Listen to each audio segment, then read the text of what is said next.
Principle of using mother tongue यानी मातृभाषा के प्रयोग का सिद्धांत।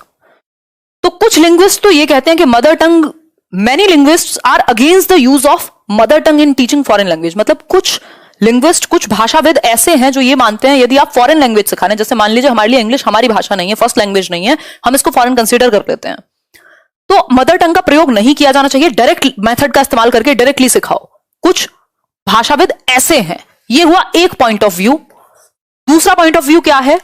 Inputs from the target language in a simple graded manner can help. Simple graded manner क्या है? इसको आप अलग से भी एक सिद्धांत कह सकते हो। सिंपल ग्रेडेड मैनर में हमेशा देखो, ध्यान रखना, अगर कॉम्प्लेक्स ग्रेडेड मैनर लिख दिया ना तो वो कभी भी आंसर नहीं होगा। क्यों? क्योंकि जटिल संरचनाएं पेश नहीं करते आप बच्चे के सामने, सिंपल टू कॉम्प्लेक्स जाते हैं। दैट मींस पहले आप आसान आसान फॉर्म्स और स्ट्रक्चर उसके सामने पेश करेंगे, धीरे धीरे उनका ग्रेडेड मैनर में धीरे धीरे उनका लेवल बढ़ाएंगे, +1 कर करके। ऐसा नहीं कि एकदम से आप कॉम्प्लेक्स की तरफ ले जाएंगे। ठीक है बात? तो सिंपल यानी आसान तरीके से इनपुट्स देते हैं आप टारगेट लैंग्वेज में। जिस भाषा को आप सिखा रहे हैं वो है टारगेट लैंग्वेज। यदि इंग्लिश सिखा रहे हैं तो इंग्लिश टारगेट लैंग्वेज है, और मदर टंग या फर्स्ट लैंग्वेज जो भी आपकी पहले से है।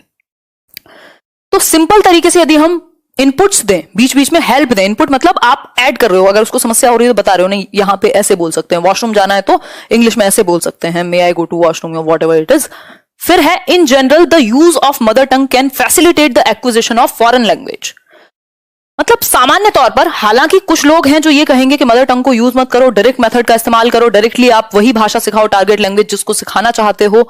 लेकिन फिर भी अगर सामान्य तौर पे एक बात मानी जाए तो बात ये मानी जानी चाहिए कि मदर टंग का जो इस्तेमाल है, मातृभाषा का जो प्रयोग है, वो क्या करेगा? सुविधा देगा, फैसिलिटेट करेगा, प्रॉब्लम नहीं करेगा। हम इसको एक हर्डल नहीं मानेंगे, इसको एक ड्रॉबैक नहीं मानेंगे, बल्कि हम मातृभाषा का प्रयोग करके उसको दूसरी भाषा सिखाएंगे। तो मातृभाषा का प्रयोग किया जाना चाहिए। इन जनरल हम ये बात मान सकते हैं मदर टंग के प्रिंसिपल में, यानी मातृभाषा का प्रयोग आप कर सकते हो नई भाषा को सिखाने में सुविधा प्रदान करने के लिए, जहां जरूरत हो वहां उपयोग कर सकते हैं हम। ठीक है बात? हालांकि कुछ लोग ये बात को नहीं मानते, लेकिन इन जनरल हमें ये बात माननी है। आगे बढ़ेंगे नेक्स्ट पॉइंट पे। अब ये थे कुछ प्रिंसिपल्स। कल हम मैक्सिम्स को करेंगे और इसके साथ कुछ क्वेश्चंस भी प्रैक्टिस करेंगे। कर तो आज भी सकते हैं, बट ठीक है, थोड़ा एनर्जी सेव कर लेते हैं कल के लिए। और कौन सा आपका परसों पेपर है ना? कोठारी कमीशन की यदि बात करें तो कोठारी कमीशन 3 लैंग्वेज फॉर्मूला की बात करता है। 1964-66 में आया था।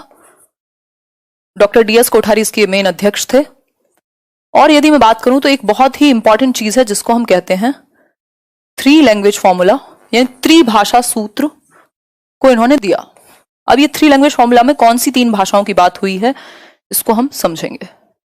ठीक मैम, हिंदी में भी PDF? यार ये इंग्लिश पेडागोजी कैसे दूं हिंदी में PDF? बताओ मुझे है कैसे? Thank you Yogesh. अरे धन्यवाद सुमित।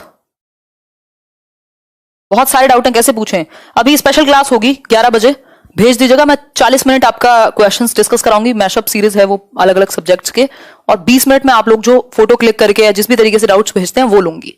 सारे डाउट ले पाऊं ये तो जरूरी नहीं है, क्योंकि 1000-1500 लोग वहां भी होते ही हैं। तो उस केस में जितने भी मैं ले पाऊंगी डाउट्स उतने लेने का कोशिश करूंगी। यूट्यूब पे ऐसा कोई प्रावधान है नहीं, मेल पूरा भरा हुआ है मेरा, और मैं एक ही व्यक्ति हूं अभी तक। तो यही एक तरीका है अभी तो। अगर आप फ्री में डाउट की बात करें तो यही तरीका है, अदरवाइज तो फिर कोर्सेज में थोड़ा बहुत तो ले ही पाती हूँ। खैर आ जाते हैं यहाँ पे, क्योंकि मैंने पहले प्रयास किया है, जब हम लोग कम थे तब मैंने मेल के थ्रू भी डाउट्स लिए हैं, एक नंबर भी चलता था व्हाट्सएप, बट अभी पॉसिबल नहीं है ना, क्योंकि हम लोग संख्या में ज्यादा हैं। देखिए, इन Hindi speaking states, Hindi, English and modern Indian language, 3 भाषाओं को हम प्राथमिक स्तर से ही पढ़ाएं। एक तो हिंदी, यदि हिंदी स्पीकिंग स्टेट है तो पहली भाषा मदर टंग होनी चाहिए, यानी मातृभाषा। अगर हिंदी स्पीकिंग स्टेट है यानी हिंदी भाषी राज्य है तो पहली भाषा मदर टंग होगी, तो स्वाभाविक है कि हिंदी ही होगी। तो हिंदी फर्स्ट लैंग्वेज, फिर इंग्लिश आपकी सेकंड लैंग्वेज, है ना। देन आपकी मॉडर्न इंडियन लैंग्वेज, जैसे संस्कृत हो सकती है, और भी बहुत सारी 22 भाषाएं हैं जिसमें से आप चूज कर सकते हो, जो CTET के फॉर्म में भी आपको ऑप्शन मिलता है कि आप कौन सी लैंग्वेज चूज कर रहे हैं। तो कोई भी आधुनिक भारतीय भाषा, ये 3 का कॉम्बिनेशन होना चाहिए। प्राइमरी लेवल पर शिक्षा मदर टंग में होनी चाहिए। हिंदी भाषी है तो मदर टंग स्वाभाविक रूप से हिंदी ही होगी। ठीक, नॉन हिंदी स्पीकिंग एरियाज में कोई भी रीजनल लैंग्वेज, जो भी वहां की मातृभाषा हो, तमिल हो, तेलुगु हो, कुछ और हो, दूसरी भाषा हिंदी, और तीसरी भाषा इंग्लिश या कोई भी मॉडर्न इंडियन लैंग्वेज। ठीक, ये रहेगा नॉन हिंदी स्पीकिंग स्टेट्स में। It's primary aim is to promote multilingualism. अगर कोई पूछे 3 लैंग्वेज फॉर्मूला को यूज क्यों करते हैं, इसकी जरूरत क्या है 3 भाषाओं को पढ़ने की, तो उसका सिंपल सा एक आंसर है कि ये बहुभाषिता पे एक क्वेश्चन आपका 100% आता है। ये बहुभाषिकता को क्या करता है, प्रमोट करता है। नेशनल हार्मनी यानी पूरा राष्ट्र जुड़ के रहता है। मल्टीपल लैंग्वेजेस का हम यूज कर पाएंगे। हालांकि इसका अपोज भी किया गया इसको सदर्न इंडियन स्टेट्स में, बट फिर भी ये काम का है। तो बहुभाषिकता को प्रमोट करता है। एक से ज्यादा भाषाएं पढ़ाने से बच्चे का दिमाग भी अच्छा होगा, और दूसरा राष्ट्र भी एक रूप में एकजुट रहेगा, क्योंकि बहुत सारी भाषाएं बोली जाती हैं। यूनिटी इन डाइवर्सिटी की हम बात करते हैं। हैप्पी बर्थडे निधि, बहुत बढ़िया मैम, आप कुछ भी पढ़ाओ, हमें तो रोज आपको सुनना अच्छा लगता है। धन्यवाद मजहर, मुझे भी अच्छा लगता है। कहाँ होता है मैशअप क्लास? लिंक दे दूंगी मैं टेलीग्राम पे। अनअकैडमी में स्पेशल क्लास होती है, फ्री होती है वो सारी क्लासेस जो स्पेशल क्लासेस होती हैं, है ना। चलिए फिर 11 बजे यूट्यूब पर, नहीं स्पेशल क्लास है वो। चलिए फिर आज के लिए इतना ही। सेशन पसंद आया हो तो लाइक शेयर कर दीजिएगा, और ये पीडीएफ एक साथ मुझे कई सारी पीडीएफ आप लोगों को शेयर करनी है, जो मैं टेलीग्राम पे करूंगी ही। कल का चैप्टर होगा मैक्सिम्स ऑफ लैंग्वेज टीचिंग। सिद्धांत बड़ा रूप है, मैक्सिम सूत्र होते हैं छोटे छोटे, जिनको वर्ल्ड वाइड आप यूज कर सकते हो, जिससे आप